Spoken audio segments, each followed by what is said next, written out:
Brought to you by Technopova Curve 5G. Discover new horizon.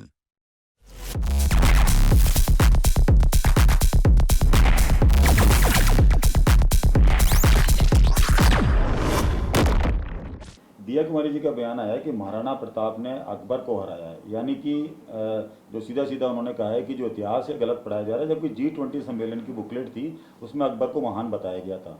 तो वो कह रही हैं कि जो इतिहास है वो गलत पढ़ाया गया है। देखिए, भारतीय जनता पार्टी वर्तमान पर बात नहीं करती, हिस्ट्री पर बात करती है। राजस्थान की बीजेपी की सरकार के पास कहने के लिए कुछ भी नहीं है। राजस्थान में जिस वक्त जबरदस्त गर्मी पड़ रही है, गर्मी से मौतें हो रही है, हालात बहुत खराब है। हाईकोर्ट कह रहा है गर्मी से मौतें हो रही है, व्यवस्था करो, मरने के लिए लोगों को नहीं छोड़ सकते। राजस्थान के मुख्यमंत्री और उप मुख्यमंत्री, मंत्री, एमएलए हिस्ट्री पर बात कर रहे हैं 500 वर्ष पहले। आज की वर्तमान की तो बताओ। लोग पानी के लिए तरस रहे हैं, मर रहे हैं। इनके विधानसभा क्षेत्र विद्याधर नगर, झोटवाड़ा और सांगानेर और पूरे जयपुर में 24 घंटे पानी पी रहे हैं मुख्यमंत्री जी, मंत्री और ये सारे के सारे नेता बीजेपी के। और लोग जयपुर में 1,000 रुपए का टैंकर खरीद के पानी पी रहे हैं। शर्म नहीं आती? फालतू की बातें कर रहे हैं इधर उधर की। हिस्ट्री पे बोलने के लिए चलो, पूरी दुनिया को हिस्ट्री पता है।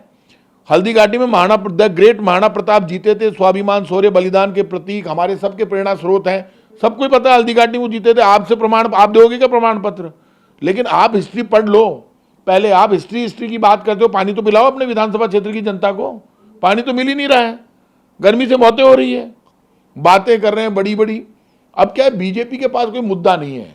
राजस्थान में कानून व्यवस्था चौपट हो गई, हालात खराब है, पानी है नहीं, बिजली है नहीं, लोग त्राहिमाम कर रहे हैं। पहले ईआरसीपी पे रोज मुख्यमंत्री जी भाषण देते थे, अब ईआरसीपी पे क्या बोले, भाषणों से पानी पिला रहे हो।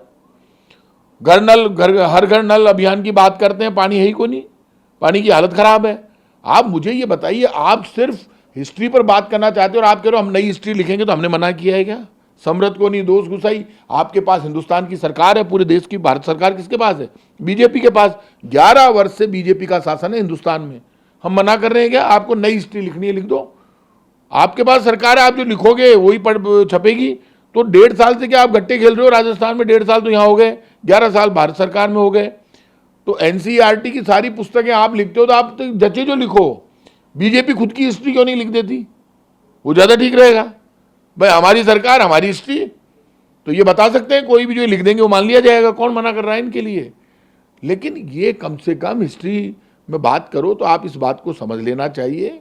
हल्दी घाटी का युद्ध सबको पता है, द ग्रेट महाराणा प्रताप जीते थे। लेकिन हल्दी घाटी का युद्ध राजा मानसिंह और द ग्रेट महाराणा प्रताप के बीच में हुआ था। महाराणा प्रताप की सेना के सेनापति हाकिम का सूरी मुसलमान पठान थे और भामासा, झालामन्ना और भीलों के सरदार राणा पुंजा भी उस युद्ध में लड़ रहे थे। और जाति धर्म से ऊपर उठकर ये युद्ध लड़ा गया, जिसमें महाराणा प्रताप के साथ भीलों की भील भी बहुत बड़ी तादाद में थे। तो एसटी एससी के लोग भी थे, तो राजपूत भी लड़ रहे थे, तो मुसलमान भी महाराणा प्रताप की तरफ से लड़ रहे थे।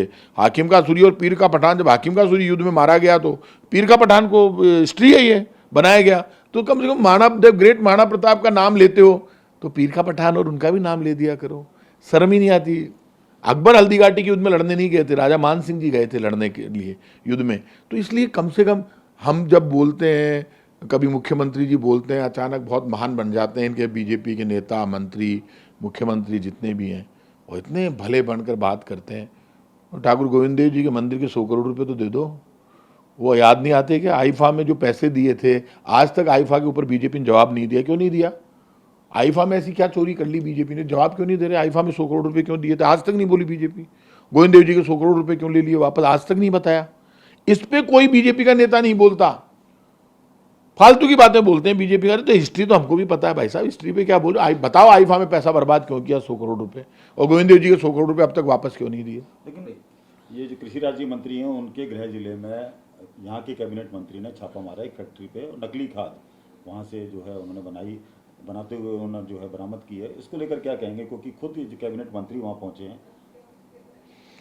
देखिए, केंद्रीय मंत्री भागीरथ चौधरी जी का विधानसभा क्षेत्र है किशनगढ़, और वहाँ डॉक्टर करुड़लाल जी जाते हैं और नकली खाद की फैक्ट्री पकड़ते हैं। रोज आ रहा है, केक में कांच निकल रहा है, आटे में मिलावट निकल रही है। ये इनके अधिकारी जाते हैं, सब जगह छापा डालते हैं, और इतनी ज़बरदस्त मिलावट हो रही है, ज़बरदस्त। आज तक मिलावट ही मिलावट हो रही। बीजेपी के राज में मिठाई में मिलावट, आटे में मिलावट, दाल में मिलावट, चीनी में मिलावट, समोसे में मिलावट, तेल में मिलावट, जूस की दुकान पे मिलावट, सब जगह इन्होंने पकड़ी। हुआ क्या?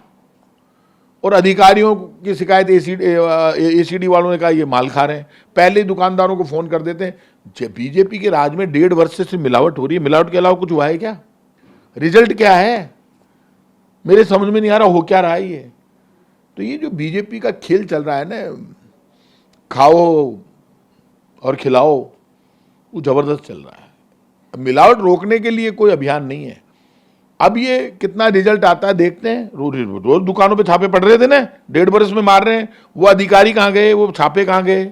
क्या हुआ? अधिकारियों का तो खुद का वीडियो वायरल हो रहा है, जो रिश्वत अधिकारियों का जो वीडियो वायरल हुआ तो बीजेपी का आईना ही तो है। बीजेपी की 70 mm पे पिक्चर दिख रही है, अधिकारियों के वीडियो वायरल हो गए और छापे सिर्फ दाम के लिए मारे जा रहे थे वो। तो मिलावट रोकना बीजेपी का मकसद ही नहीं है। बीजेपी का मकसद है माल इकट्ठा करो और मजे करो, मिलावट चलने दो। जो पंकज ओझा थे उनको ऑडियो वायरल हुआ था, उसके बाद भी अभी उसी सीट पर मैं बैठे हैं। किसी ACB व्यक्ति भी- किसी ACB में भी उनका मैं नाम किसी व्यक्ति का नाम नहीं ले रहा। जो एसीबी का अखबारों में, टीवी में मैंने जो देखा वो बता रहा हूं कि भारतीय जनता पार्टी की सरकार में बातें बहुत बड़ी बड़ी है। ना तो कोई मिलावट रुकेगी, ना कोई करप्शन रुकेगा, ना पानी मिलेगा, ना बिजली मिलेगी, ना रोजगार मिलेगा, कानून व्यवस्था चौपट हो जाएगी। खुलेआम आज हिंदुस्तान में सबसे ज़्यादा असुरक्षित शहर जयपुर को बताया जा रहा है। आप गूगल पे चले जाओ, यूट्यूब पे चले जाओ। क्यों बताया जा रहा है? क्योंकि आप कंट्रोल ही नहीं कर रहे। आप अपने आप को नंबर देते रहते हैं। बीजेपी के नेता, उप मुख्यमंत्री, मंत्री, एक नया सिस्टम चला है। आप इनके भाषण सुनो, खुद की तारीफ करते रहते हैं। खुद ही मुख्यमंत्री जी का भाषण सुनो, वो अपनी तारीफ करते हैं। उप मुख्यमंत्री अपनी तारीफ करते हैं, मंत्री अपनी तारीफ करते हैं, एमएलए अपनी तारीफ करते हैं। जनता की कोई सुन ही नहीं रहा, खुद ही खुद की तारीफ करते रहते। अरे भाई साहब, सारी दुकानें तोड़ दी, सारे थड़ी ठेले तोड़ दिए, लोगों का रोजगार छीन लिया, रोटी मिलती नहीं है, पानी मिलता नहीं है, रोजगार मिलता नहीं है, फिर भी अपनी तारीफ कर रहे हो। शर्म ही नहीं आती लोगों को? करें क्या? एक आखिरी सवाल, एसीबी में जो मामले दर्ज होते हैं उसके बावजूद भी अधिकारी दोबारा से कुर्सी पर जाके बैठ जाते हैं। जनता के तो काम ही नहीं हो रहा। देखिए, एसीबी में जिन लोगों के मामले दर्ज होते हैं वो वापस कुर्सी पर इसलिए जाकर बैठ जाते हैं क्योंकि वो उनके पास मोटी रकम है और जिसकी जितनी हाथ में वजन होगा वो मिल जाएगी पोस्टिंग। तो पोस्टिंग का खेल है यार। ये तो क्या बात कर रहे हो? एसीडी के आदमी यदि उसको पोस्टिंग मिल रही है तो पोस्टिंग देने वाली तो बीजेपी की सरकार है, वही दे रही। क्यों दे रही है तो उनको बताना चाहिए। Brought to you by Technopova Curve 5G. Discover new horizon.